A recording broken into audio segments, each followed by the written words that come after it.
الحمد لله رب العالمين الرحمن الرحيم مالك يوم الدين إياه نعبد وإياه نستعين اهدنا الصراط المستقيم صراط الذين أنعم الله عليهم من النبيين والصديقين والشهداء غير المغضوب عليهم ولا الضالين. La louange appartient à Allah subhanahu wa ta'ala, le Seigneur des mondes, le tout miséricordieux, le clément. Le salut d'Allah sur le prophète Mohammed sallallahu alayhi wa sallam, sur sa famille et ses compagnons, ceux qui ont suivi, ceux qui suivent et ceux qui suivront la droiture jusqu'au jour dernier. Et après ça, Excellence, Monsieur le gouverneur, Monsieur le préfet, commandant supérieur, l'imam principal de la ville de Dapaon, le président de l'Union musulmane de Thône, frère, imam et prédicateur, recevez mes salutations fraternelles, les salutations des gens élus du paradis qui n'est autre que Assalamu alaikum wa rahmatullahi wa barakatuh.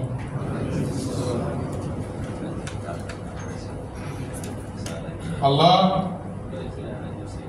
subhanahu wa ta'ala nous dit dans le Saint-Coran, verset 5, à la sourate 5, verset 2, il dit وَتَعَاوَنُوا عَلَى الْبِرِّ وَالتَّقْوَى وَلَا تَعَاوَنُوا عَلَى الْإِثْمِ وَالْعُدْوَانِ وَاتَّقُوا اللَّهَ إِنَّ اللَّهَ شَدِيدُ الْعِقَابِ.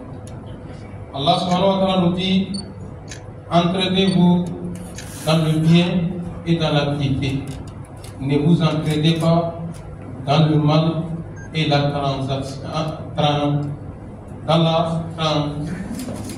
transgression. Craignez Allah subhanahu wa ta'ala, car Allah subhanahu wa ta'ala, sa punition est dure.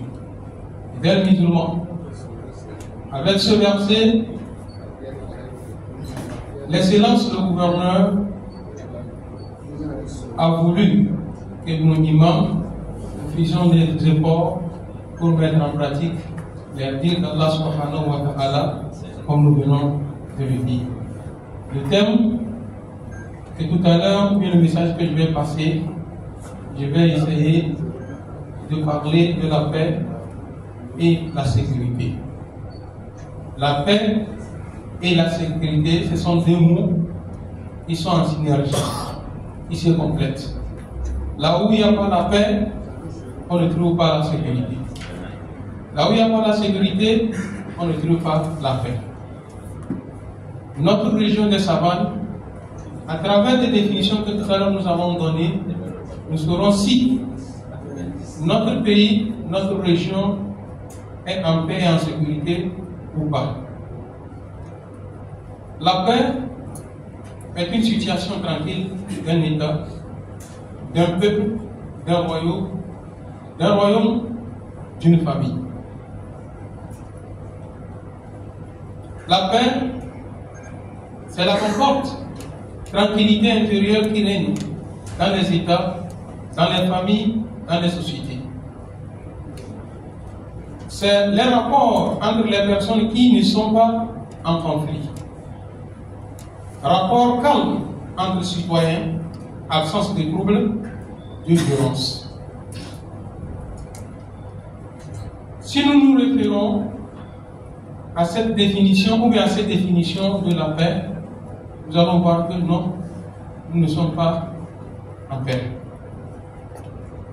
La sécurité alors, la sécurité civile est l'ensemble des moyens mis en œuvre par un État pour protéger ses citoyens en temps de guerre comme en temps de paix. Tout à l'heure, l'excellence, Monsieur le gouverneur, nous a parlé les moyens dont le chef de l'État, son Excellence Fort et son Sénat Yassindé, a mis en œuvre pour la sauvegarde de cette patrie.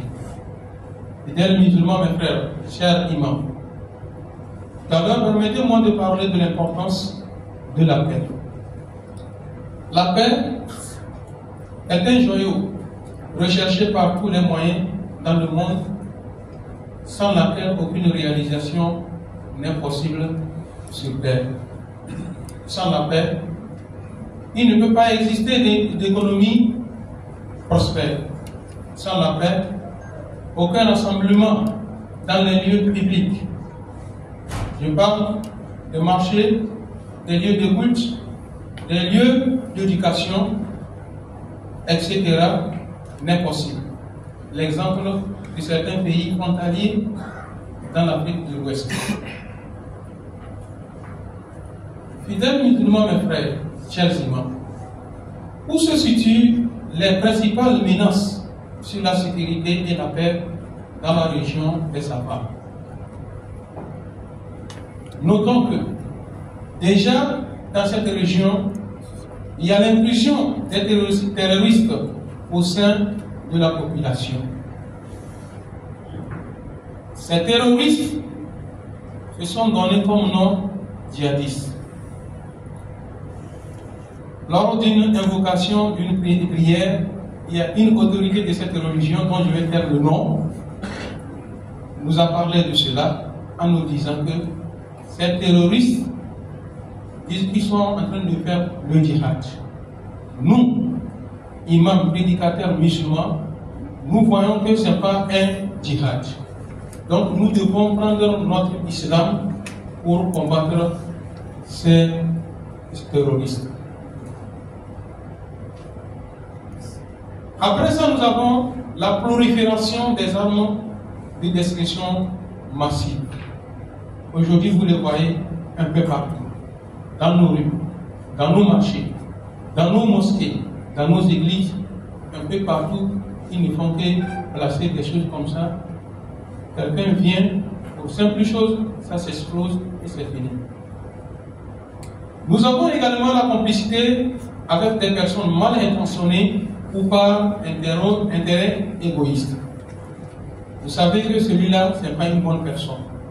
Avec quelques sommes, mais quelques francs, vous acceptez, vous le permettez, vous le couvrez, et il fait ce qu'il veut.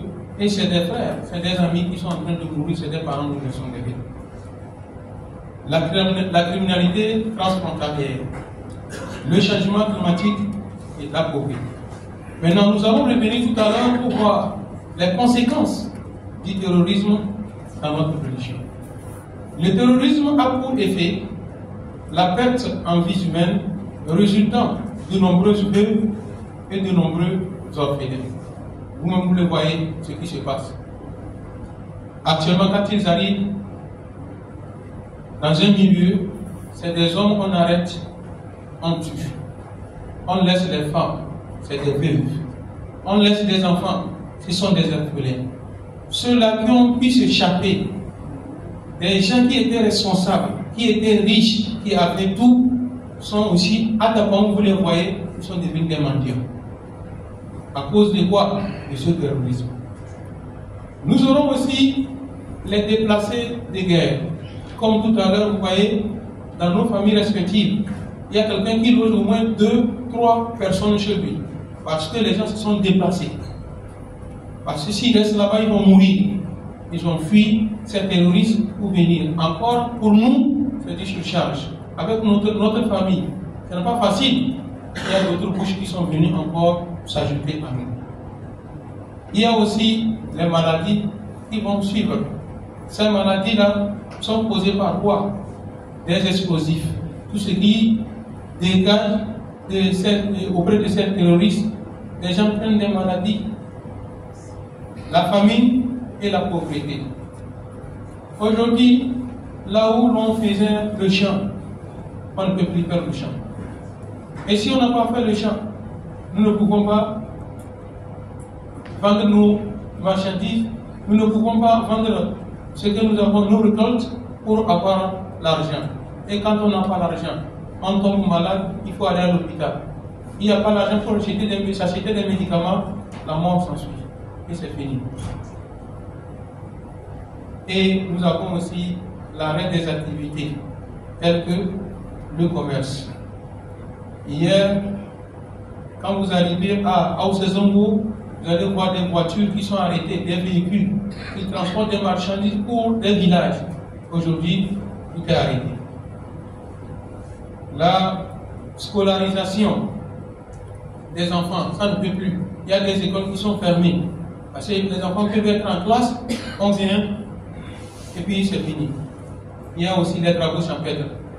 Et c'est ce qui va nous donner maintenant la sécurité alimentaire.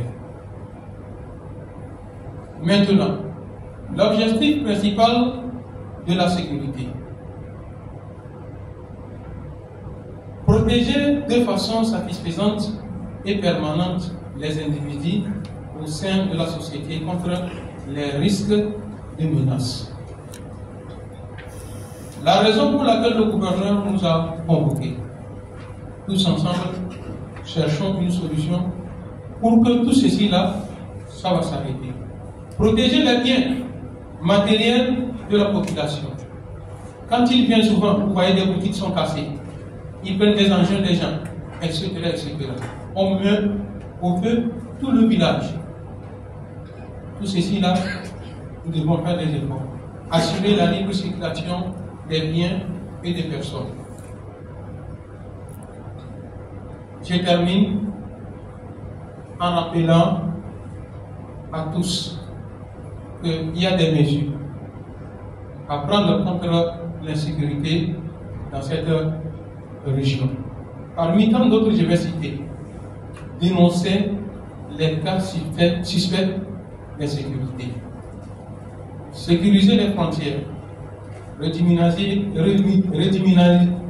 redynamiser l'étroite collaboration entre les forces de sécurité et la population, empêcher tout ce qui permet à l'ennemi d'atteindre à son objectif, l'instauration des couvre-feux et leur respect, renoncer aux gains faciles, créer et diffuser les numéros verts à la population, intensifier la sensibilisation de la population. Fidèles musulmans, mes frères, Inch'Allah, pour ne pas monopoliser la parole, c'est ici que je vais m'arrêter pour mon message. Allah subhanahu wa ta'ala nous assiste et nous guide sur le droit chemin. Assalamu alaikum.